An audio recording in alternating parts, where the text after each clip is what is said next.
Okay, so a very warm welcome. Welcome to this session on art, scripture, and contemporary issues, in which curators for the visual commentary on scripture are going to be speaking about their experience of curating exhibitions for the VCS.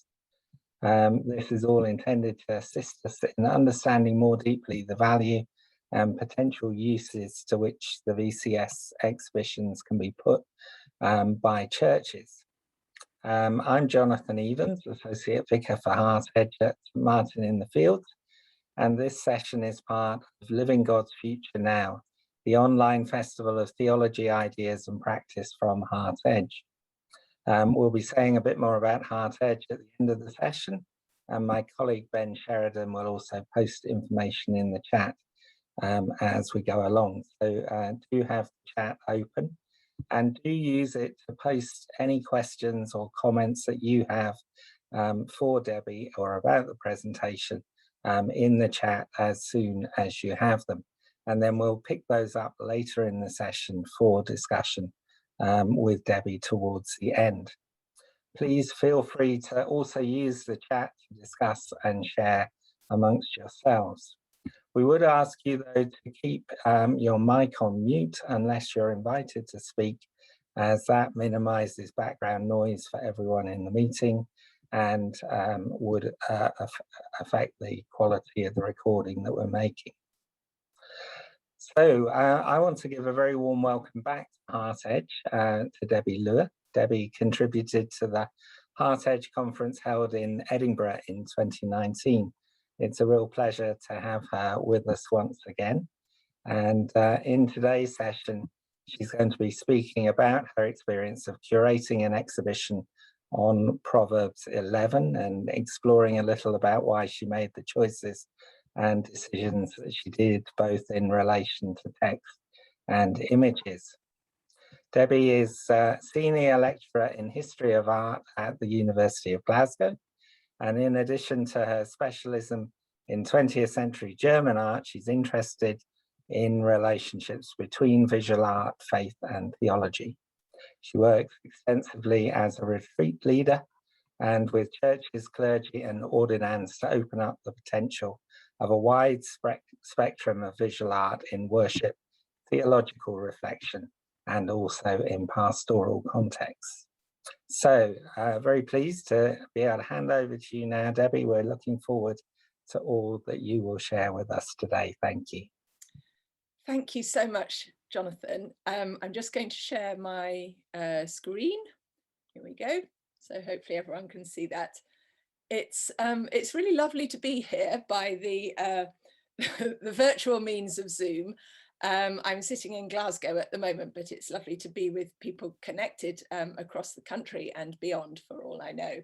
And thank you for inviting me to be part of this little series.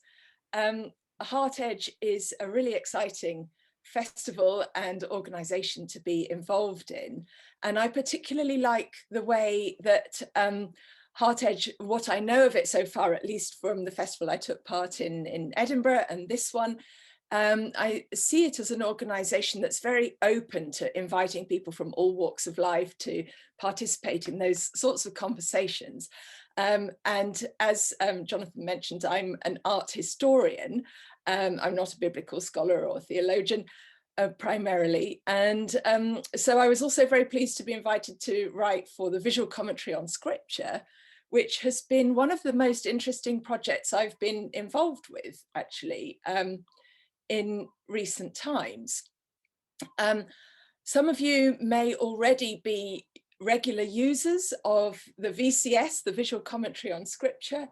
Some of you may not have come across it before. I know that Professor Ben Quash, who is one of the leaders of it, gave a great talk on it a while ago, and that's available online. So I'm not going to introduce the visual commentary on scripture as such, but rather I'm going to talk about my experience of curating, as that's the term that Ben and his colleagues use for this, curating an exhibition for the project. And we're going to just take a look at the three works of art that, that I selected as a kind of visual commentary on one book of the Bible, one book of the Hebrew scriptures, Proverbs 11. So you can see I've started off with an image which I'll show you in much more detail as we get going, and a line, a verse from Proverbs 3, actually. Happy is the person that finds wisdom and the person that gets understanding. I can't promise that we're going to find wisdom or get understanding, but I will do my best, and hopefully that'll make us happy. So my involvement so far with the VCS has been in scripting and curating 2 online exhibitions, one on Proverbs 11, which is what I'm going to talk about today. And I've also written one on 2 Timothy 2, using those 3 works of art that you can see there, which I won't talk about today, but you can read those online if you're interested. And there's another one in the pipeline, which is just being having a final edit before it goes out, and that will be on Psalms 15 and 24.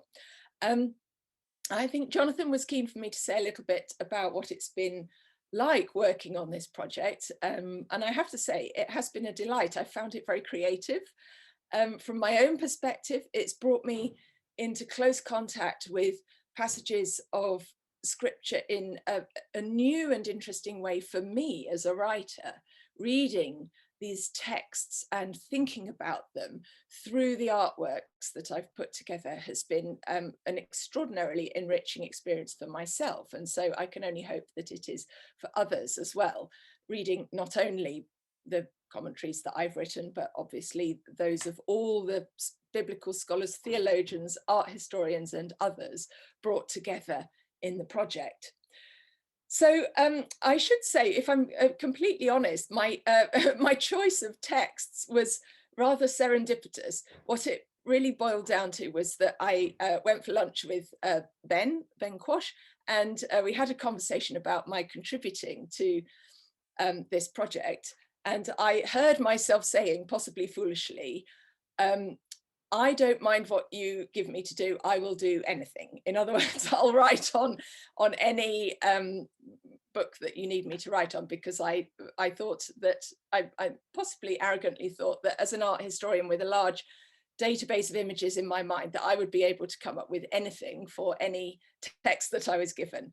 So his eyes lit up at that, and he said, well, at the moment, we've got a few books of the Bible that we're really looking to commission exhibitions for. And these books included Proverbs, and they included the epistles to Timothy. So I stood by my word and chose a couple from those books of the Old and the First and New Testaments, and put these exhibitions together. So that's really the very prosaic roots from which it came. Anyhow, I thought it might be helpful just to think a little bit about Proverbs, which is what I did when I needed to engage more with the book of Proverbs. I have to say, I've always enjoyed reading the wisdom literature. From my own sort of lay perspective, I've sometimes found that the Psalms have a slightly more glamorous or at least poetic image than Proverbs, which seem to have that more didactic quality. So I was keen to engage with this extraordinary collection of sayings. And in doing so, I also found out a little bit just about the ubiquity of Proverbs. I discovered through a tiny bit of anthropological reading that Proverbs are ubiquitous throughout human culture and human civilization. They're found everywhere. They're found in every culture of the world. A couple of examples I'm showing you, as you can see on screen, a very old ewer, a jug from Iran or present-day Uzbekistan, which has an Arabic proverb in script on it, very beautiful script around its body there. Devotion fortifies action, which I like very much as a way of bringing together that idea of action and contemplation. In the history of Western or histories of Western art, there is also a rich tradition of representing proverbs, including some lesser known ones. This is an extraordinary drawing by Hieronymus Bosch. I haven't put the title up because just for a moment I want you to have a look at it and its strangeness, what we see is a landscape with a blasted oak in it, an owl at its center, but most peculiarly, can you see, if hopefully you can see my cursor, in the woods there are a pair of ears, and scattered in the ground below in the grass are eyes, strangely looking out at us. And the image starts to cohere when you put it together with the words of the proverb of its day that it is illustrating, namely, the field has eyes and the woods have ears. So this kind of strange hybrid of text and image that we find coming together in images like this, where the words are woven into the image. It appeals to me very much partly because of the capacity for absurdity that emerges from it. As someone who specializes in Dada, that's my kind of primary research field, I've always had an affinity for the absurd and for art that causes us perhaps to look askance at the world, or to see the world in a new way. In my opinion, the visual commentary on scripture as a project allows for that as well, even if you wouldn't normally expect to hear of a connection between Dada and the visual commentary on scripture, but there we go. Other rich examples of proverbs in art. You can't talk about proverbs in art without mentioning this remarkable sort of cosmological image of the world seen through Netherlandish proverbs of the day by Peter Bruegel the Elder in the Gemälde Gallery in Berlin. This remarkable connection of somewhere between 100 and 200 Netherlandish proverbs that are knitted together in a very amusing, didactic, and I have to say slightly dysfunctional image of a community of fools and other ordinary human beings going about their business, banging their heads against brick walls, deceiving one another, confessing to devils, the blind leading the blind up here, doing all kinds of dubious things and various scatological activities. So there's a rich connection between proverbs, but also with concepts of human folly and wisdom.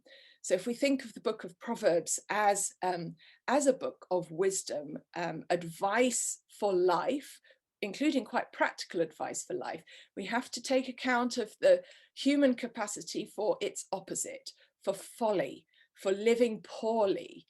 And I think that that kind of, if you like, it's a sort of dialectic within Proverbs is very appealing and lends itself to thinking also in visual terms, as Bruegel did here and as others have done.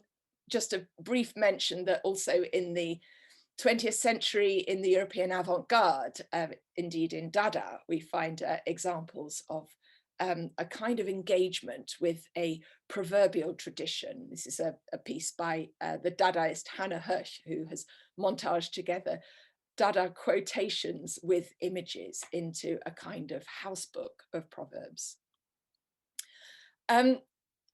Thinking about the ubiquity of proverbs across the world, just for a little bit of amusement, I've put together a random connection of proverbs from around the world. People who live in glass houses shouldn't throw stones, it turns out, exists in many languages across Europe.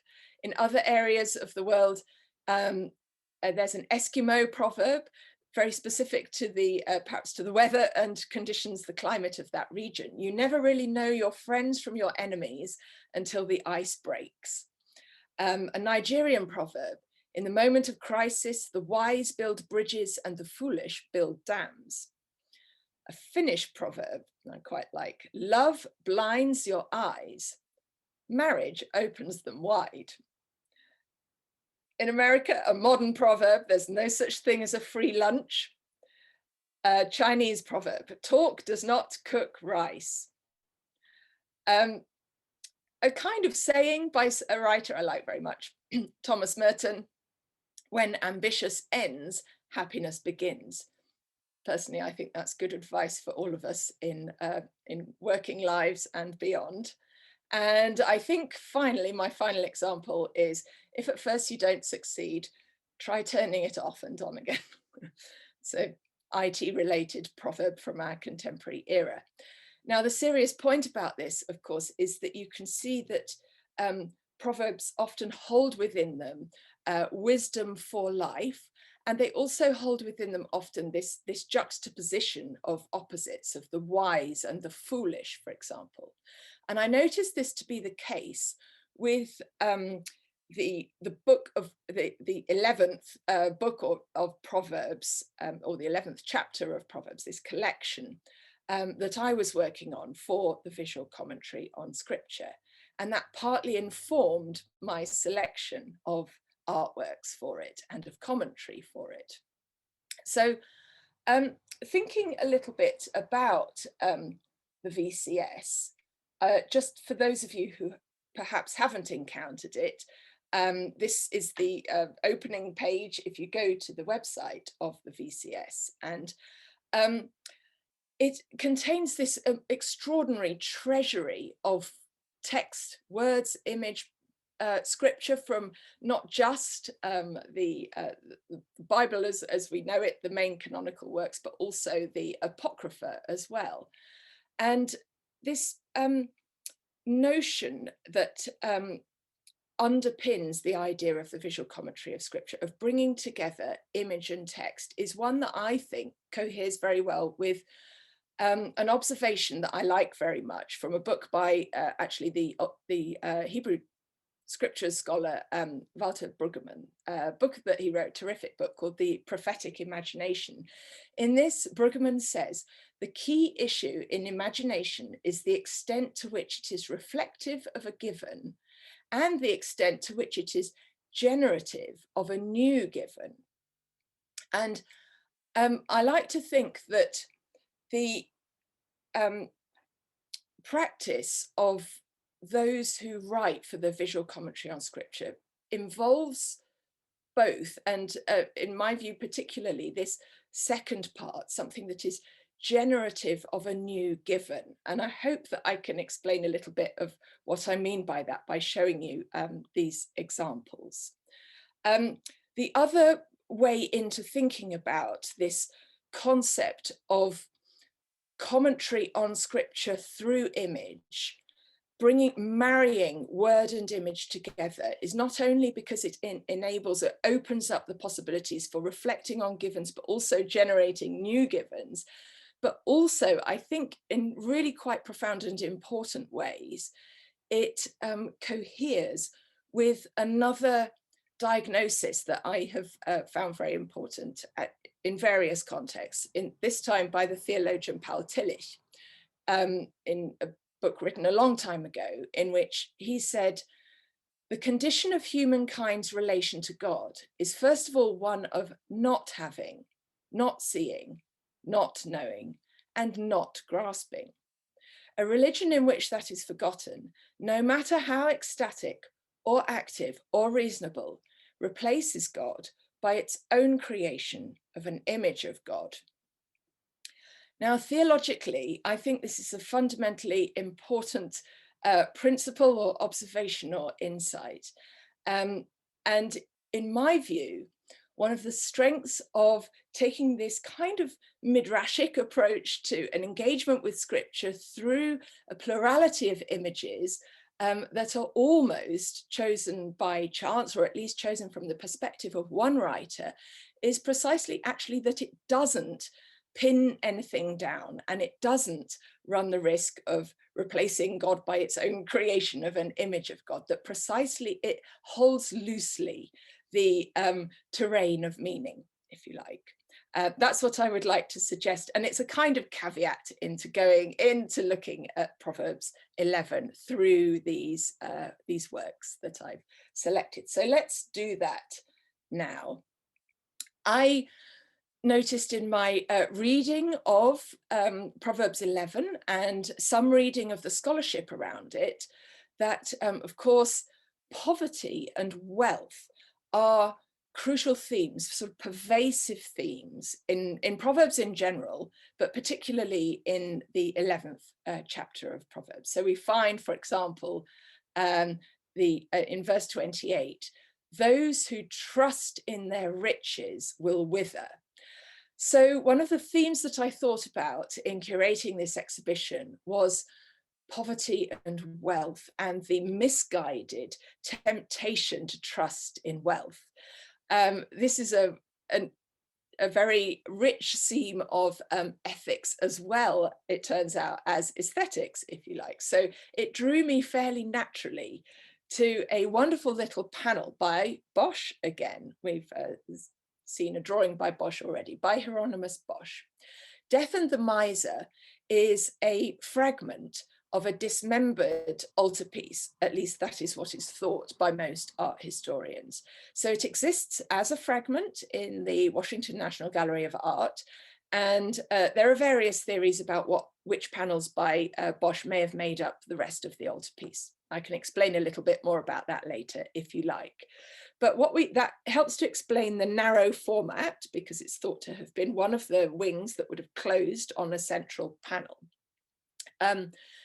And in this panel, we have a remarkable scenario. We are invited into a bedchamber, and we are invited not only into a bedchamber, but actually into a death chamber. The eponymous miser in the panel is on his deathbed, that is, he is close to death, and a spiritual and moral drama is playing out in this scene. Now, when Bosch made this, he was drawing on a rich tradition that had become established by the 15th century, that of the ars moriendi, text and image reflecting on the art of dying well. So Bosch would have known images like this, or at least the text to which they were the images. Like this woodcut, for example, that illustrated one of the books of the Ars Moriendi, which was a text thought to be written by Dominican friars in the 15th century, The Art of Dying Well. If you look in that woodcut on the left, we also have the image of a sick man who, around whom a kind of spiritual battle wages. Here, the divine is represented by representation of God the Father, Jesus Christ, and Mary, who pray for the soul, who look with concern upon him. But the soul is being tormented by various little demons and devils who are offering him worldly riches and the trappings of ambition and status, namely crowns here.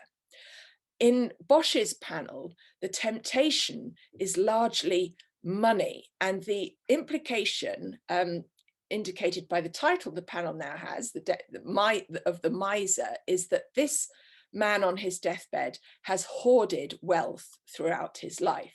So if we look in detail, you can see there he is looking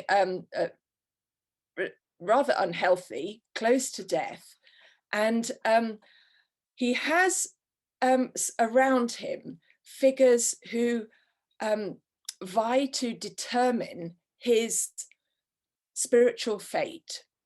Death approaches through an opening door. Death carries the spear of death pointed unambiguously at the man. This is who he has come to get. But at the same time, other figures appear. Supporting the man with a hand laid gently on him is an angel, a benevolent angel whose eyes are uplifted to a source, the source of redemption.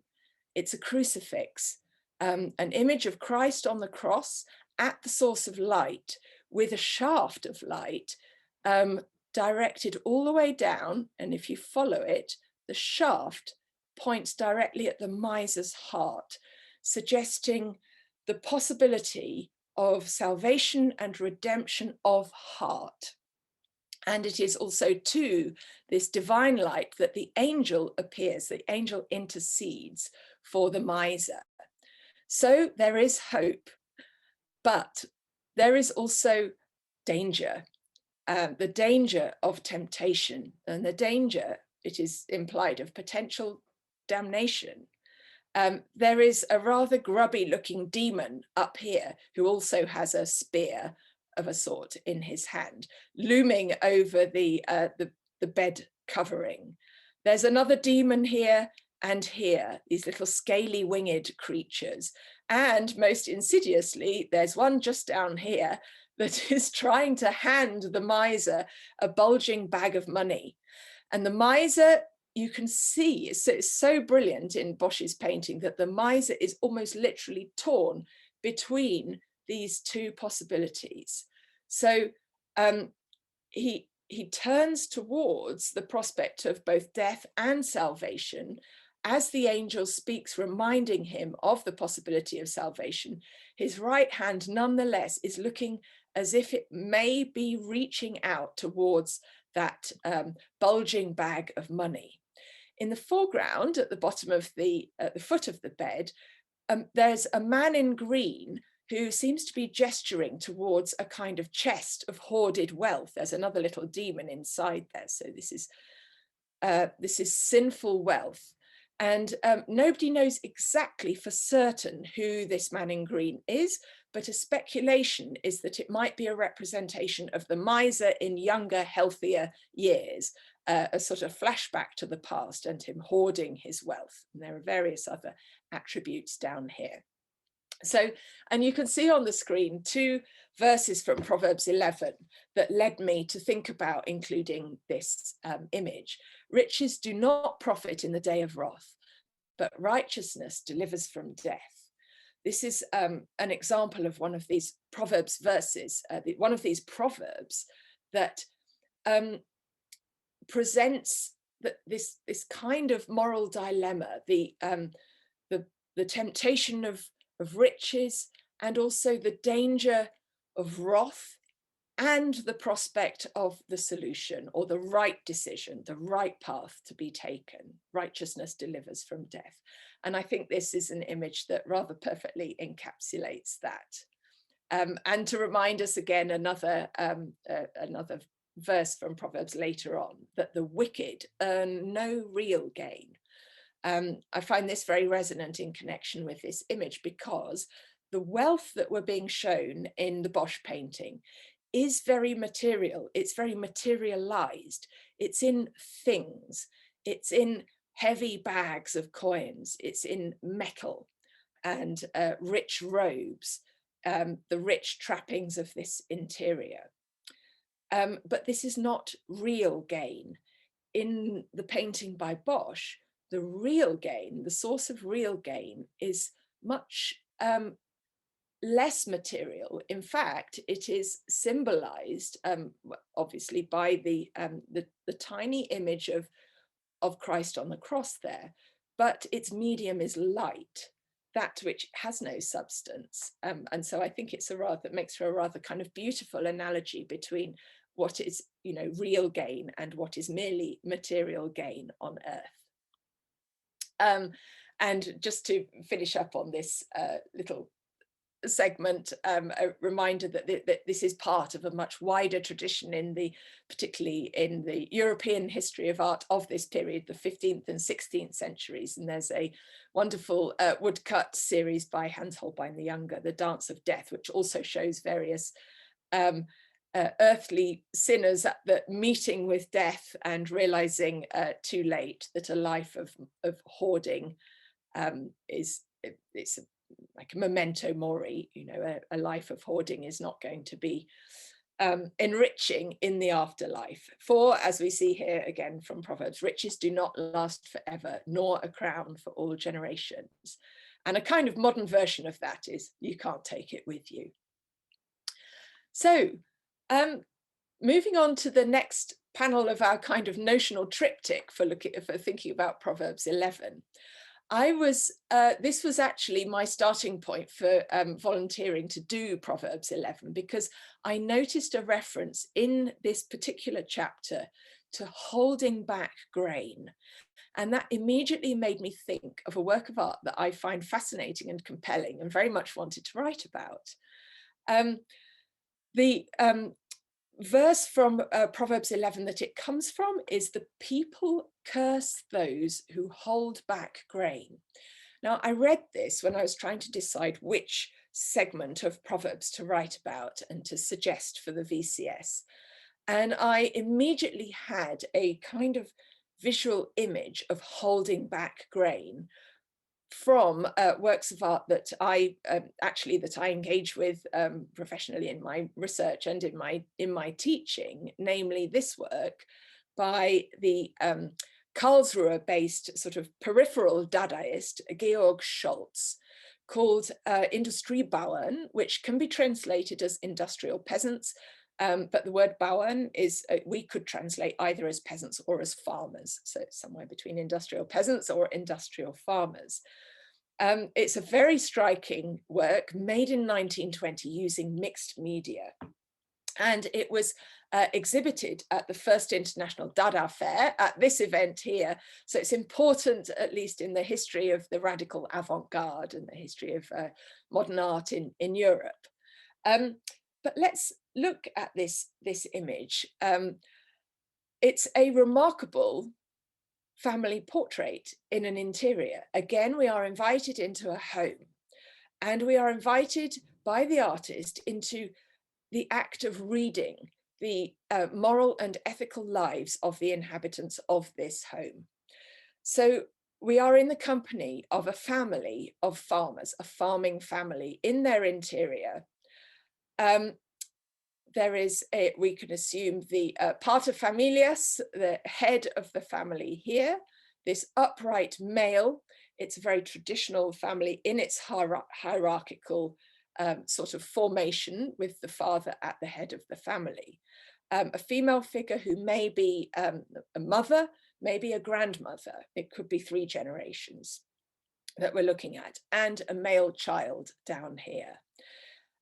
You can see from the representation that they are represented as grotesque figures.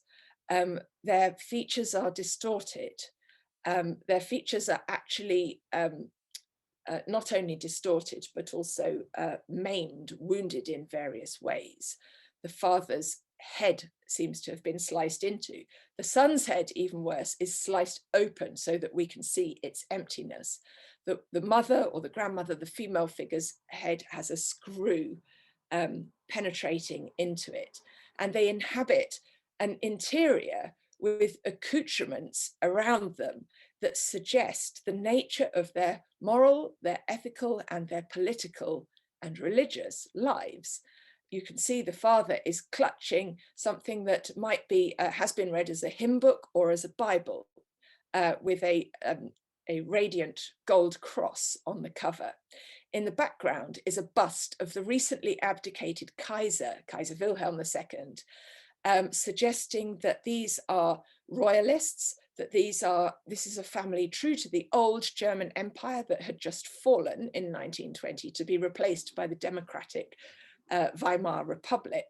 There is a photograph of perhaps a deceased older son in a military uniform, a war picture on the background. So that is another presence of a family member, and placing it very firmly in the post-World War I period. And there's a view out the back, which I'll show to you in a bit more detail in a moment. Just a little word about Scholz that is important. In the early 20s, he had become a member of the Communist Party in Germany. He was a caustically critical left-wing artist whose work highlighted inequalities in life. In this example of a work by him, just to give you a sense of his other work, he highlights the inequality of the poor who are charged with spreading the kind of bourgeois propaganda of the press in the form of delivering newspapers where the vested interests of that press recline and languish in wealth behind. And you can see that Scholz uses that kind of grotesque physiognomy there to caricature the contrast between the rich and the poor. the fat man who lives off the work of the thin, and the thin men who spread the wisdom of the fat men. I'm including this analogy because it reminds me a little bit of those didactic contrasts that we find in Proverbs habitually as well. But back to our image. A false balance is an abomination to the Lord, but an accurate weight is his delight. When I read further into Proverbs 11, I found more and more references to this notion of accuracy in weights and measures, something to do with an ethical handling of material. And I find it very intriguing that in this book of wisdom, we have this exhortation that the Lord abhors a false balance, and that Yahweh delights in an accurate weight. And it made me think about the lack of equilibrium that is suggested in this image by Schultz. And I'll show you a little bit more about what I mean here. So here we have a close-up, a detail, where you can see the mixed media technique that Schultz is using with real montaged elements of paper money, revealing what's on the mind of this farming patriarch. It also echoes the montage in the background with the head of a implicitly a family member stuck onto a generic military body there. But look out into the background as well. Through the open window is a figure marching towards the house with his mouth open, preaching. And that's because this is a priest in a black cassock with a priest's hat on his head. He is next to an expensive piece of farming machinery that will be used to harvest a bountiful harvest. The priest is fat, rotund, overweight, and his cassock flies open, or is almost, we're allowed a kind of X-ray vision into the interior of his body that reveals to him what is on his mind or what is in his stomach, namely a very fat roast chicken. So he is well fed, he has porcine features, pig-like features, and is exhorting, we can imagine perhaps, the word of the Lord as he approaches the house. So there is something very strongly about religious hypocrisy here. There's an even closer close-up of him with the meat roasted in his stomach there. And underscoring this, the hypocrisy of this family is that prominent clutching of the hymn book or of the Bible at the same time that the family stares with a kind of uncomprehending gaze, and worse than that, the young son is sadistically torturing a small toad by inflating it through its anus, effectively. He is the most grotesque creation of them all. And as the son of the family, he also represents the future, the generations, the offspring of this family. His head is hollow and filled only with a snippet from a trademark for a straw processing machine. So these are industrialized peasants or farmers. They're products of mechanized industry, and they have profited from it. In the background is the grain that they have implicitly hoarded, with a 30-kilo weight next to it, suggesting heavy sacks of grain. Now, the important story behind this is that Schultz is responding to two conditions in this work. He's responding firstly to the very real poverty in Germany at this time, affecting in particular industrial populations. So city dwellers in 1920, and in fact during the later stages of the First World War, were starving. They faced malnutrition, severe food shortages, and food prices as a result of these shortages had increased by, in some cases, for some commodities, including for grain, up to 2,000 to 3,000%, which meant that the urban poor and even the urban middle classes could barely afford food to feed themselves. At the same time, it meant that farmers, who, particularly those who earned large, prosperous farms, were profiting immensely from the misery of the urban poor. Now think about this in the eyes of an artist who is a convinced communist. He is concerned about the solidarity between the urban and the rural proletariat, the solidarity, equality, the equal distribution of wealth. And so it is very understandable that he represents the wealthy farmers who hoard their grain and implicitly become rich off the fat of the land all the time whilst being religious and moral hypocrites, that he represents them as grotesque figures.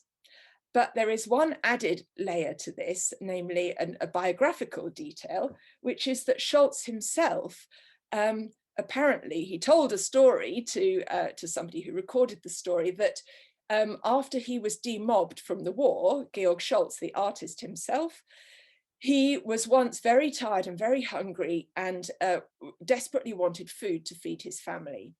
He went to a local farmer and asked, "Could I please have some food? We're hungry." And apparently the farmer said, "You're welcome to help yourself to the compost heap," and pointed him to a pile of rotting vegetable trimmings. This angered Scholz so much that he poured his anger and righteous indignation into this work. On the right, you can see a poster in a more conventional style from that era with the slogan at the bottom, "Farmers, do your duty, the cities are hungry."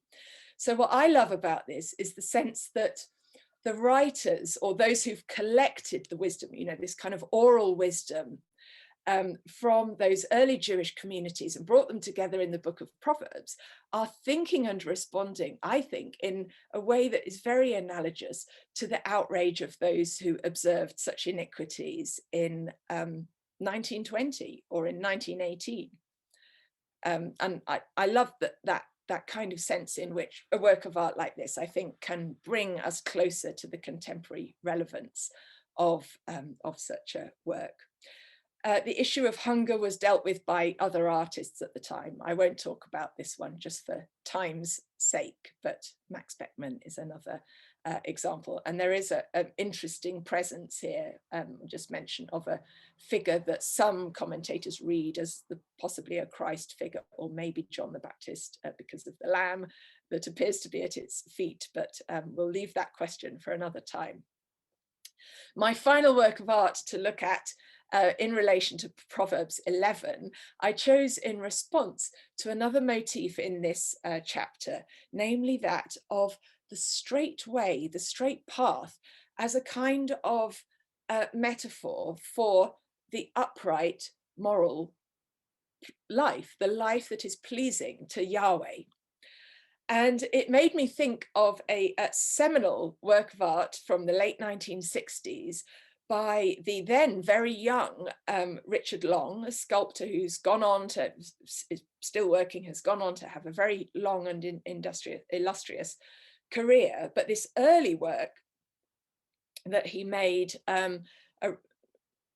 really around the time that he was a student at St. Martin's in London, a line made by walking. The work of art is a photograph showing, as it says on the tin, showing a line worn down by repeated walking up and down across an ordinary field in England.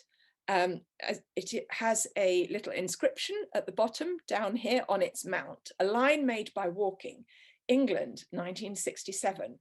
There's a slightly wonderful and slightly absurd specificity to the time and the location that I like very much about this work. And it's a record of an ephemeral action walking up and down in a field by the artist, apparently on a journey, I think somewhere between Bristol and London, the two places that he'd been based in around that time.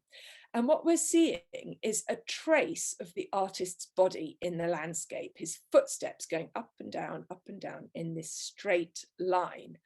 And I very much enjoyed the process of bringing this work of art together with the text from Proverbs 11.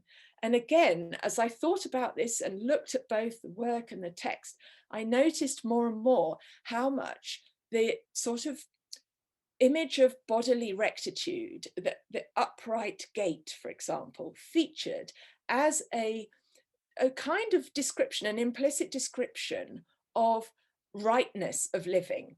So here we are, some more verses from Proverbs 11. The integrity of the upright guides them, but the crookedness of the treacherous destroys them.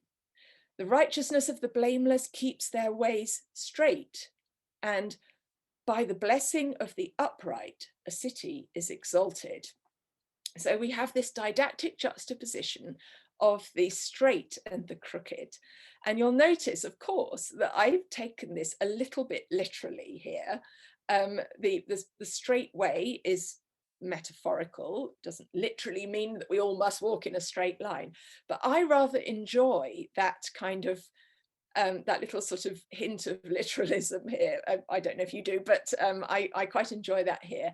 And one of the reasons is partly because, well, you can ask me about this later, but I think there's quite a lot of literalism goes on in some of the more habitual ways that sometimes images are used in religious contexts, in church contexts, and so on. And this is my way of slightly upending that and taking something that's metaphorical and making it literal again. But maybe that's just a private joke that only works for me, but it's a little tiny aspect that I enjoy that I think more seriously does point to actually also a serious point about literalism in word and image that we might like to think about. But it's also got something to do with habit, a kind of habitual movement, and that the temporal nature of, in this case, the relatively short period of time of walking up and down for this piece, but also a lifelong habit of walking in straight paths.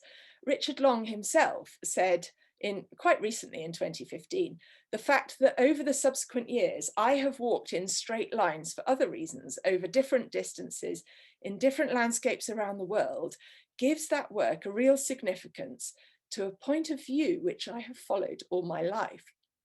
And it made me think about the exhortation of the book of Proverbs, which of course is about developing habits, good habits in life. It's not just about walking straight once, it's about always walking, or at least trying to walk in a straight path for all sorts of reasons, seeking to follow the straight path rather than the crooked path. So very briefly, my concluding point that I'd like to make is that I also really enjoy bringing these works into dialogue, or the kind of model of the symposium that Ben talked about in his opening talk to this series, bringing them into conversation with one another. Here's a screenshot just from the VCS with the three works together. And very briefly, I'll just say that interesting things happen if you put the works together. So when I looked, for example, at the Richard Long together with the Bosch, one thing that occurred to me is something about lines, straightness and crookedness, which we find in Proverbs 11, the contrast between the straight and the crooked way. There are lots of lines in the Bosch. I've highlighted just a few of them. The lines of the spear and the light, the death spear, the demon's spear, the lines of sight, and so on. There's another spear down here, and you can see there are a lot of angles. So the point that I'm making is that looking at the Richard Long actually made me, as an art historian, go and attend to the role of lines, straight and crooked, in the Bosch. if that makes sense. So the point I'm trying to make is that I think that this habit of bringing together 3 works of art can actually add a layer of richness to how we see the works of art themselves, and not just the passage of scripture in question. When I put the Bosch together with the Scholz, I also noticed actually similarities between them.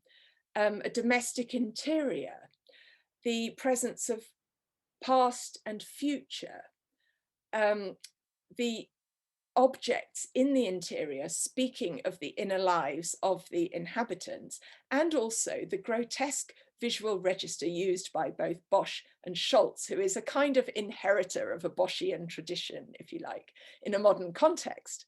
And finally, of course, I have to put the Scholz and the Long together. And when I looked at these 2 together, it just made me think about habits, about ingrained habits, and a little bit about how somehow the body carries ingrained habits, or at least implicitly, you know, the upright gait of the figure walking straight paths. I think the image of walking with an upright gait, as it's used in Proverbs 11, suggests habitual walking, that you always walk straight, or try always to walk straight. And here, the kind of grotesque warping of these families' bodies and minds are the results of habits of hoarding, habits of spouting religious niceties while failing to recognize the needs of brothers and sisters, for example. So something about habits there. I'm going to end, I think, on that note. I did have some thoughts about Proverbs for a fractured age and bringing it into our contemporary era, but I think now is a pretty good time to open it up for discussion. So I'll finish here, and if anyone would like to ask questions, I'm very happy to see if I can answer them. Jonathan, are you there? Yes, wonderful. That's been fascinating, Debbie. Thank you so much. Really, really tremendous. So we've got a question from Jonathan Kearney in the chat. So Jonathan, I wonder whether you'd like to unmute and just share your question with Debbie, because I think that's a really helpful one for us to begin with. Yeah, sure. Sorry, ironically, I'm actually teaching art at CSM, so I was only able to listen to the last kind of 20 minutes or so, but it was amazing. Thank you. Oh, thank you. So you might have addressed it already, but what I was wondering was the idea of juxtaposition. Was that from the very beginning, or did that emerge through the process? Or, you know, because I think I heard right at the very beginning you said you had like a kind of encyclopedic knowledge of images. You're going to draw on that. So was juxtaposition there? I know that's the principle behind the visual commentary on scripture, but for you, was that there from the beginning, or did it emerge later on?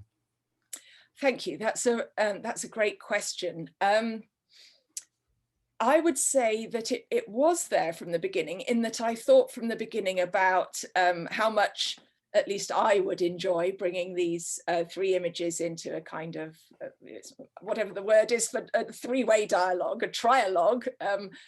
So I had those initial thoughts about the juxtaposition of them, and I was enjoying the contrasts and also some connections. But I then found through the process of scripting it that those connections and juxtapositions became infinitely richer. That's what I would say. And that's one of the things that I most enjoyed about it. It's one of the reasons why I've said to the VCS, I'm happy to keep writing these till whenever they don't need any more from me, because I just think it's a brilliant thing to do. I mean, just an enjoyable activity. So can I just follow up on that as well, because I've dropped in a quote by George Huberman, which it's all about juxtaposition, which I think is kind of sums up a little bit of that kind of the idea of kind of like taking these small elements which respects their difference, and yet when it comes together, it almost explodes into constellations of potential, which are just kind of infinite, just like you said there. Yeah, which is fascinating, just by thinking visually in that way. That's right. And I have to say that as an art historian, I've been an art historian all my working life and teaching all my working life, which has meant that I could not tell you how many, but it must be many, probably tens or hundreds of thousands of compare and contrasts I have shown on screen in lectures and seminars. So basically, when we teach art history, it's very, very common that we put two images up together, and it comes from the days when we used to have dual slide projection, 2 screens, 2 images. It's absolutely ingrained in how we teach. It's quite traditional, but we still all do it all the time. So I'm really used to that, and knowing how that can produce extraordinary, kind of sparks of ideas, and it can really get discussions going. It's a brilliant way to teach. I recommend people to do it in, any capacity really. But there's something about the 3 that takes it, as you're suggesting, to a whole kind of other level that I also really, really appreciate. Yeah. But I think there's I like to think there's a root in this project also in the traditions of art history and art history teaching. So I guess for a number of people who are used to sort of exploring scripture within a church context, the approach that they're more used to is one that kind of in a sense tries to close down the text and to say that there's perhaps one interpretation of it, or that if we were to try to go back to look at what it meant in its original context, then we can say that there's kind of one way of understanding it. The approach that the visual commentary is using obviously expands interpretation, and is much, as you've been saying, is much more about conversation, and putting the artwork in conversation with the text just is expanding that again. But I think, as we've had a demonstration of in what you've shared with us today, this is about depth and richness, and the sense that the text possesses that depth and richness, and that these are methods to sort of diving into the depths that are already there. I don't know if you want to sort of comment on that as a thought rather than a question. Yes, thank you, Jonathan. I think it's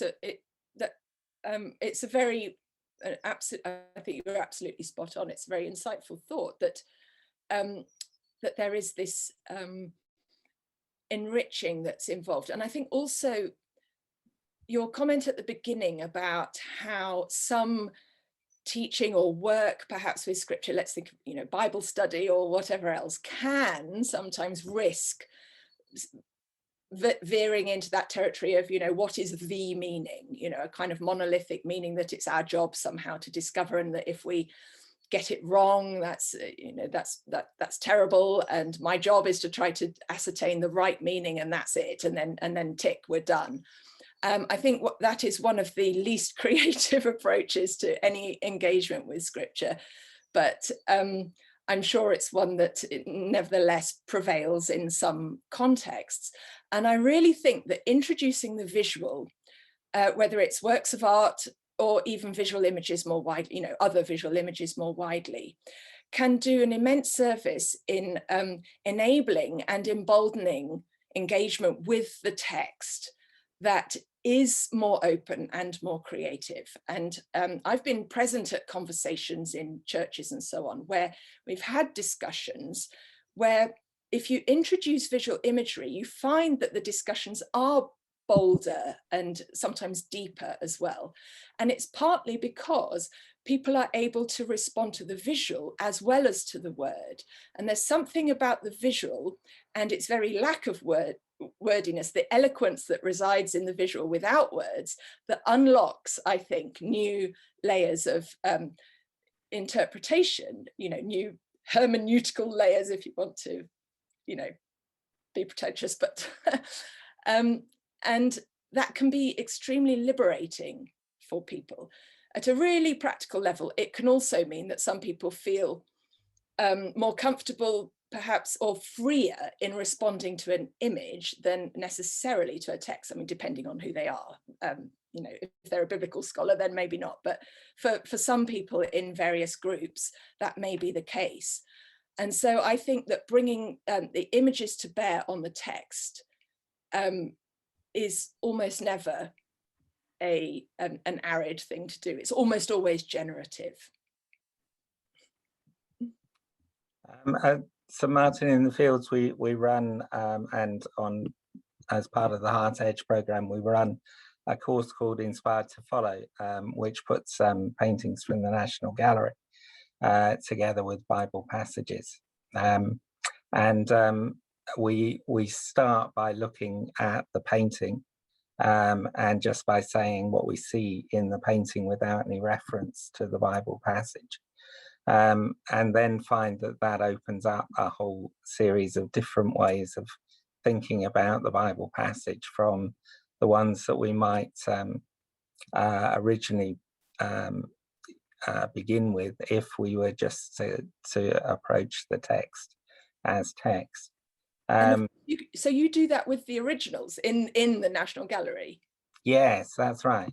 Brilliant. Yes, but of course, those images tend to be illustrations of a particular Bible story or passage. And one of the things that's interesting about the visual commentary on Scripture is that the paintings chosen are often not illustrating the passage directly. Mm-hmm. So the kind of conversations that they open up are different again. And I think that's a really interesting aspect of what's going on with the visual commentary. Yes, I agree absolutely. And my personal view is that I really wish that we could get away from even thinking about art in terms of illustration. I think there are huge gains to be made in almost all contexts, relinquishing that idea, because that actually is the way then to close the passage down, if you pair it with an image that is an illustration, if you like. I mean, I realize that there are a few contexts in which, you know, some kind of illustration might be helpful, but I think that there's actually more danger to using a work of art illustratively than there is to using one suggestively. That's my view. You know, there's more danger of actually prescribing some kind of interpretation that might not be helpful or might not speak to all people. It might just be an interpretation that may have been relevant in 15th century Florence, but, you know, doesn't speak to people today, for example. One of the other things that was occurring to me as we went through is that there would seem to have been periods in the history of the church where the church has been more comfortable with satire than is probably the case at the moment. Oh yes. Yes, it would be. We need more satire. Yeah, I think we probably do, don't we? Yeah. So, Jonathan, do you have a sense of why that is? I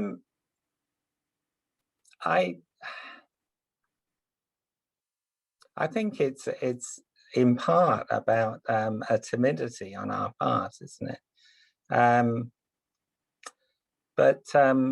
But also about the way in which we feel we have to engage with wider society, you know, which is there's a whole danger with the church that we engage in ways that are simply sort of nice, mm-hmm. and somewhat muted, rather than expressing some of the strength of emotion and action that maybe was more characteristic of the way in which Christ related to people. Absolutely, yes. That there needs to be a context for protest, and humor can be a great vehicle for protest. Wit and visual humor and satire. And I teach a lot on the Weimar period, the interwar period in Germany, but also looking importantly, is really relevant for today as well, at the rise of fascism and those who did their best to resist and to critique fascism. So somebody like John Hartfield, I don't know if you might, some people may not know his work, but I recommend having a look at it. He used satire in a vicious way to make anti-Nazi montages, but they were so piercing in their diagnosis that they were far more effective than some of the sort of worthier, if you know what I mean, worthier sort of moral objections to Nazism, precisely because they were able to expose and reveal so much of the duplicity, the hypocrisy, and so on of that ideology. And I think that we miss a trick if we completely ignore the potential for satire to wake us up, actually, sometimes. And I agree that I understand that often church culture presumes that we are obliged in every context to be kind and magnanimous and tolerant and accepting and all of that, which of course are good things. But what do you do then when you need to expose mendacity and hypocrisy and so on? So maybe Jonathan Kearney, do you want to come back in on that point with your comment that art could be a turbulent storm of potential meaning? I don't claim authorship for that. It's actually another Jonathan. It's Jonathan Jones in The Guardian, who wrote that. He likes his kind of strong polemical comments, just Jonathan Jones. But he was writing a few years ago, and he was kind of debating the difference between design and art, which is teaching at an art school is a kind of an ongoing kind of question which comes up, and I try to avoid it as much as anything else. But I thought that quote kind of captures it, that advertising doesn't want a turbulent storm of potential meaning. Advertising wants to shout and get your attention in 3 seconds and move on, and that's it. Whereas art, that turbulent storm of potential meaning is slightly dangerous. It's slightly uncomfortable. It's not peaceful necessarily, or it can have elements of that, but you're disturbed, you're disrupted a little bit. And then the idea of potential meaning, that isn't a fixed thing, which I think echoes everything that you've just been saying, Debbie and Jonathan, about that kind of openness of the dialogue, the openness of interpretation, which then respects and goes beyond respect, kind of like loves the different opinion, literally loves it, beyond that, and kind of engages with that and expands our own understanding in incredibly rich ways, like this conversation has today. Thank you. Yes, I agree absolutely with all of that. And I love that art is and can be turbulent. It's not only there to soothe us and make us feel better. And I profoundly disagree with Alain de Botton, who wrote a book that is my least favorite book in the world that I've bothered to read, and it's called Art as Therapy, where he is very keen on the idea of art, as a quick fix to our ills, and actually literally suggests prescribing works of art for various life problems and dilemmas. And I think if we remain open much more to the turbulence of art and how it might speak to us in completely different ways at different times, and speaks to different people differently as well, then you create the opportunity for a conversation, and it might be a robust one, as they euphemistically call it, or a frank exchange of views. You might disagree about it, but at least you've had an engaged conversation around it, rather than looking for an illustration or merely something that simply kind of confirms what you think about the text or the issue. Thank you so much, Debbie. You've led us into a really rich and thought-provoking discussion and conversation with all that you've shared today. We're really very, very grateful. The series is going to continue on Thursday, also at 2 o'clock, with Caleb Froelich, who will be speaking about his experience of curating an exhibition to do with cities of refuge, which explores the provisions of the biblical cities of refuge from the perspective of sanctuary seekers. It's been great that Caleb's joined us for this session today.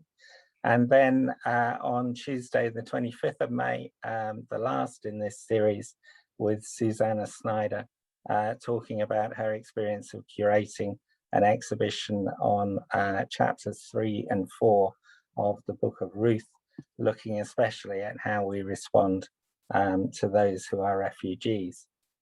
So we do encourage you to come back for those sessions. Look forward to seeing you on Thursday if you're able to return. Do also look out for the introduction to the visual commentary on scripture by Ben Quash that is now up on our YouTube page and our Facebook page. Ben has dropped into the chat details of other Heart Edge sessions that are coming up in the near future. We would love to see you at any of those. So thank you very much for being with us today. Thank you for coming and being a part of this session, but most of all, thanks to Debbie for all that she has shared with us, both in terms of the content of her commentary on these on this scripture and these paintings, but also what she shared with us about approaches to biblical interpretation as well. So thank you so much, Debbie, and we are very grateful. It's been a pleasure. Thanks everyone for coming along. I've really enjoyed it.